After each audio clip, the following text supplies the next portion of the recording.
All right, guys, you guys are absolutely relentless, okay? So I'm gonna make one more PayPal video and that's it for the time being. And then next video, I'll talk about something else. But man, you guys are something else.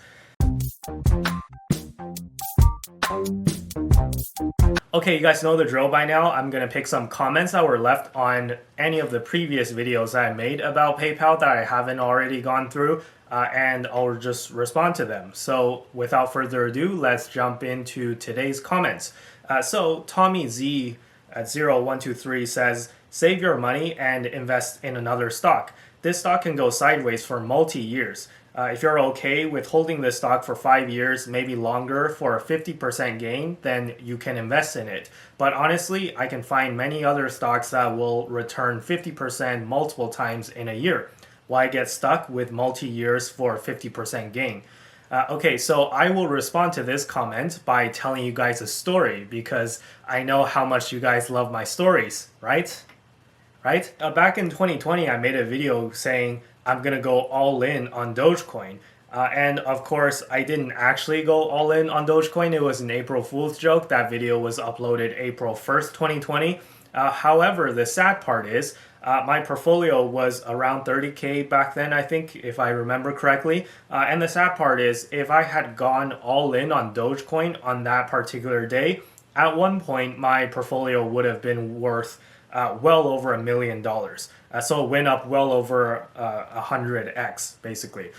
So I would have been able to retire on Dogecoin if I had actually gone all in on Dogecoin. And so as a result, a lot of people basically a year and a half later, after Dogecoin made its bull run, they came back to the video and they were making fun of me, being like, hey, yo, bro, if you actually went in on Dogecoin, you'd be still rich by now. You could have actually gone all in and you'd be like, Dogecoin millionaire, blah, blah, blah, right?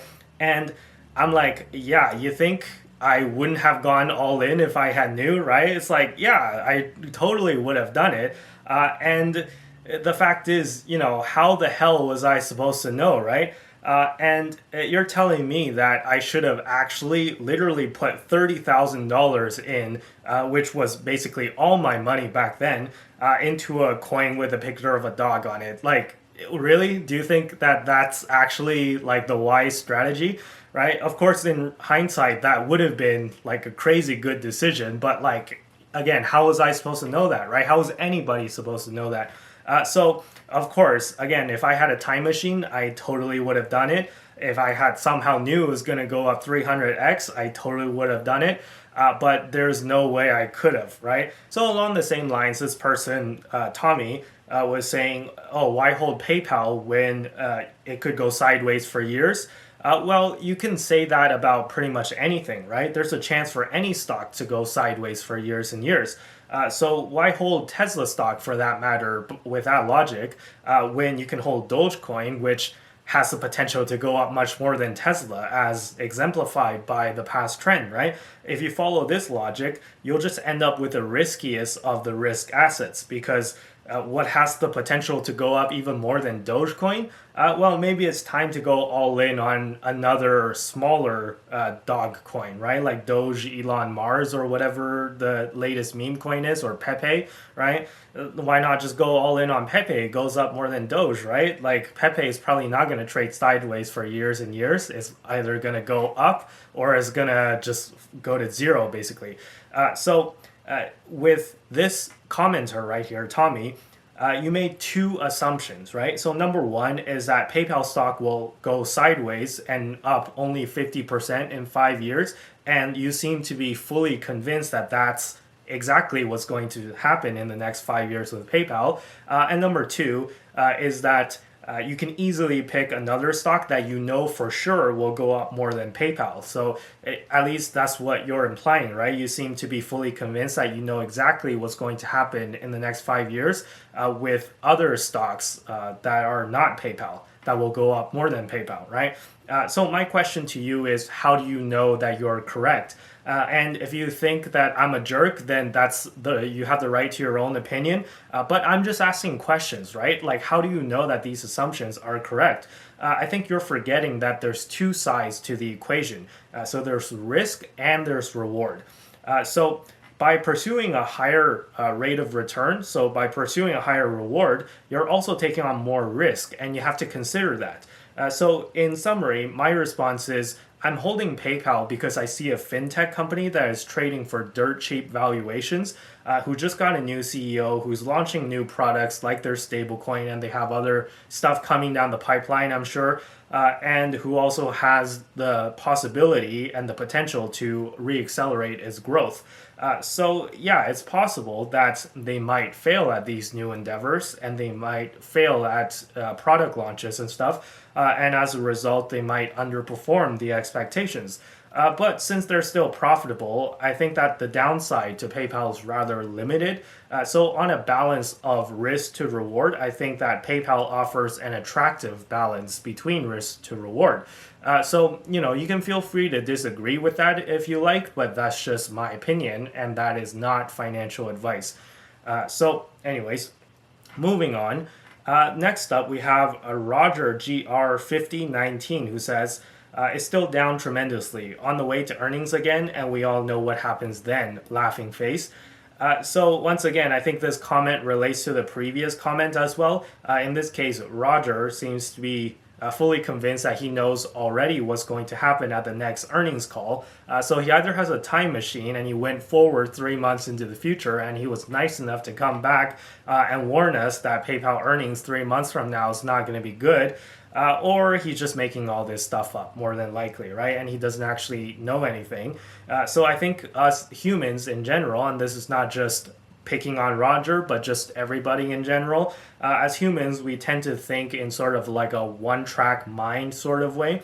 And what I mean by that is, if a stock goes down, you think that it's always going to go down. Every quarter is going to go down, right? Every earnings is going to be bad. And if a stock does well, then you think, it's always going to do good. So I'm going to buy this stock no matter what happens. So, $400 for NVIDIA is a cheap price. $500, I'll buy up. $600, count me in, right? And if it's $1,000, I'll still buy some shares, right? So it's just when a stock goes up, everyone's euphoric and people will pay any price for it. And when a stock goes down, people don't want to hear about it no matter what the evidence is, despite for example, PayPal trading at the lowest valuation ever in its entire history, pretty much. I'm not talking about the stock price, by the way. I'm talking about the metrics, like the forward PE, the PEG ratio, stuff like that, right? So this is just kind of like human nature. And my thinking is, in my opinion, you got to fight this natural instinct, right?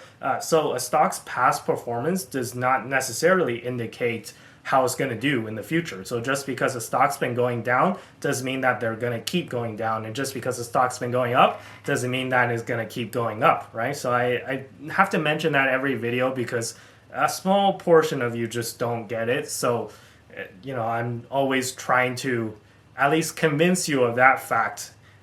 If you just do a little bit more research, I think you'll find that is the correct way to go. So don't get trapped in this like one-track mind thinking.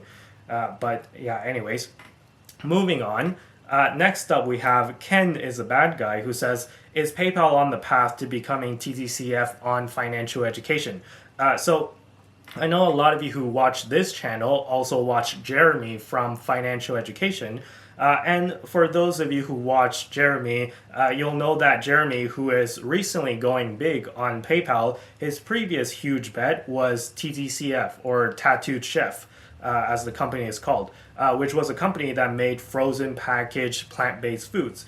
And TTCF literally went bankrupt. And I think that Jeremy sold out of it right before it went bankrupt, but at that point I think he had already lost like 80 or 90% of his initial investment, and I believe it was a 7-figure loss, so it was over $1 million that he lost on this stock. So it was quite a substantial amount even for him, right? So I'm not trying to bash on Jeremy. I'm actually a fan of his and a subscriber to his channel. And we have to acknowledge that we all have bad calls, and it's okay, right? But what's important is that we analyze why we failed when we have such a big failure like this, and that'll help us become better investors. So I think a lot of the concern that a lot of people have, though, is that if Jeremy was so wrong on TTCF, is he equally wrong about PayPal? So I think that this fear is rather uncalled for, because I actually agree with Jeremy's call on PayPal, whereas I never agreed with his call on TTCF. And here's where I think Jeremy went wrong with his thesis on TTCF. So the idea that people are going to switch to plant-based foods, I think that was kind of a wrong read of the trend, right? So the idea was that plant-based foods were healthier and therefore the way of the future. So people are becoming healthier and people are becoming more health conscious, at least, and trying to go healthier. And that was kind of the thesis behind the trend to move to plant-based. So I think a large part of the thesis was based on the healthy eating part. But if you look at a lot of foods that are dubbed as plant-based, they actually aren't healthier than animal-based. So, for example, here's a laundry list of ingredients for things that are in Beyond Meat and plant-based eggs and just, stuff that's meant to replace animal-based foods, right? And as you can see, it's full of flavorings, it's full of color additives and artificially added nutrients. So when you artificially add nutrients, your body also doesn't absorb the nutrients as well as foods that have naturally occurring nutrients. So yeah, basically, like, it's like when you buy a pack of ground beef, let's say, right? What's the ingredient list of that? It's literally just beef. But yeah, when you buy a pack of Beyond Meat, then you get this whole laundry list, right? And I'm not a nutritionalist or anything, but in general, I think eating whole foods is healthier, right? Meaning unprocessed foods. So generally, the smaller the ingredients list, the healthier the food is going to be for you. So I think the fundamental flaw, again, with Jeremy's TTCF thesis, is that it's not that people don't want to go healthy. It's that people are rejecting this trend of plant-based foods and plant-based everything, especially for things that don't need to be plant-based. So, like, if you're gonna eat a salad, of course, like, go ahead, eat that salad. It's not supposed to be like an animal-based salad, right? If there's grilled chicken in it and you're going vegetarian or vegan, it's like very easy for you to just not have it with the grilled chicken. But I'm talking about things like are meant to replace animal-based foods, like you have plant-based eggs and plant-based beef. And the fact is these things are just not as healthy for you as just regular eggs and regular beef, right? So yeah, anyways, this is a little bit of a tangent, but back to PayPal. My point is that I don't see a fundamental flaw in Jeremy's thesis on PayPal the same way that I did on TTCF. So on this one, I think he is correct. I am in agreement with Jeremy on that one. So yeah, that's that. Anyways, moving on. Next one, we have Tavis Newman 4274 says, wait to buy at $29. And this is talking about PayPal. And somebody replied and says, haha, why don't you just say $5? You remind me of the people in December saying that they were going to buy Tesla at 50 when it was at 106. And Tavis replied to the guy, $5 is not realistic, $29 is a very real possibility. Okay, so I'm not sure where our friend Tavis pulled that $29 number out of. My guess is probably from somewhere where the sun don't shine. And you might be right, Tavis, right? Like, I'm not denying that. You might be right. But here's what needs to happen for the stock to go to $29, giving everything else the same, right? So if nothing fundamental changes with PayPal, if the stock hits $29, which is around half of what it is right now, then it would be trading for a forward PE at around 6. So, 6 forward PEs are like kind of what like steel making companies trade for, or like even like telecom companies. I think like AT&T and Verizon and even companies like that which have like zero growth, if not negative growth, even those companies trade for 4 Ps of higher than 6, I believe. So At PEs of like around 6, you're looking at like just basic raw commodities companies that have basically negative or zero growth. So yeah, I'm not sure who told you that it's going to go to $29 or how you figured out that this was going to be the case. But in my opinion, this is very unlikely. And again, you might be right, right? Maybe you're right and I'm wrong. And the stock will go to $29. But have you considered the idea that you might be the one who is wrong? If you're wrong and the stock never hits $29, then you would have sat out this whole opportunity waiting for a day that never comes. So that's kind of the opportunity cost. Again, I'm hoping that the stock goes lower because I want to buy more at cheaper prices. So I'm actually hoping that you're right and it goes to $29 because that would be kind of just the deal of the century, right? But I don't know, man. I don't think it's going to get there, quite frankly. I don't think that that's realistic. But who knows? Anyways, next question. Prith Wirapka, I'm sorry, I probably pronounced that wrong, but Prith says, nice video and good analysis. Can you comment on why free cash flow has been stagnant for PayPal for the past few years and not growing rapidly like Visa or MasterCard, and how it will suddenly grow in 2024? Need some insights into this issue. Okay, so here's what he's talking about, right? As you can see, the Q2 2023 numbers for free cash flow need to be adjusted because they had a one-time impact because of that deal for buy now, pay later loans that they did in Europe with this company called KKR. But even after you adjust that, it's relatively flat. So yeah, that's a large part of why the stock has fallen so much recently, I think, because people are indeed concerned about stagnant cash flows. But here's the thing, right? If everything was perfect about PayPal, the stock would have never fallen so much, right? You can't have a stock where everything is going perfectly and the stock price still falls 80%. And if you're concerned about the free cash flow, newsflash, the free cash flow on PayPal stock has been flat for like 5 years, basically, right? And this includes the time when PayPal ran up to $300 in mid-2021. At that time, the free cash flow was still flat compared to 2 years ago at that point. So, you know, if you're going to say, hey, I'm not investing in PayPal because free cash flow has been just stagnant, well, then who was it buying PayPal at $300 per share, right? Like, people didn't seem to have a problem with buying PayPal at $300 per share, despite the free cash flow, even though back then the free cash flow was still stagnant. So I think a lot of this does trade on sentiment, and right now, sentiment is down, so that's why the stock price is down. And then you have all these people kind of, nitpicking and being like, hey, the cash flow is not good, and the revenue growth is kind of low, and blah blah blah. But like, again, look at the valuation, right? That's what I have to say to that. In terms of how it will bounce back and how it will turn around this stagnant cash flow situation, I think is a great thing that PayPal has finally chosen a new CEO that's coming in at the end of September. And he's pretty young from pictures I've seen of him, right? He doesn't seem like he's too old, but he's still relatively experienced.